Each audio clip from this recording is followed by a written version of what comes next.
అంతర్జాతీయ కార్మిక దినోత్సవం సందర్భంగా తెలంగాణ ప్రగతిశీల మున్సిపల్ వర్కర్స్ యూనియన్ నిజామాబాద్ జిల్లా కమిటీ ఆధ్వర్యంలో మున్సిపల్ కార్యాలయం ఎదుట ఐఎఫ్టియు రాష్ట్ర అధ్యక్షులు వనమాల కృష్ణ మేడే జెండాను ఎగురవేశారు.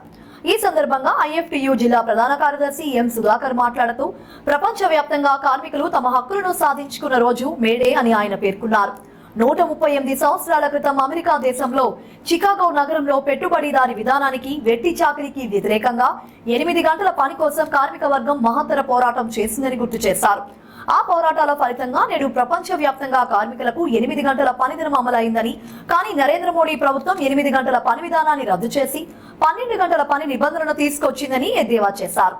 8 గంటల పని విధానం కోసం, కార్మికుల హక్కుల కోసం, కనీస వేతనాల అమలు కోసం మోడీ ప్రభుత్వ కార్మిక వ్యతిరేక విధానాలకు వ్యతిరేకంగా మేడే స్ఫూర్తితో ఉద్యమించాలని ఆయన పిలుపునిచ్చారు.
కార్మిక దినోత్సవం మేడే సందర్భంగా భారత కార్మిక సంఘాల సమాఖ్య IFTU తెలంగాణ ప్రగతిశీల మున్సిపల్ వర్కర్స్ యూనియన్ ఆధ్వర్యంలో ఈరోజు మున్సిపల్ కార్యాలయం ముందు జెండా ఆవిష్కరణ చేయడం జరిగింది.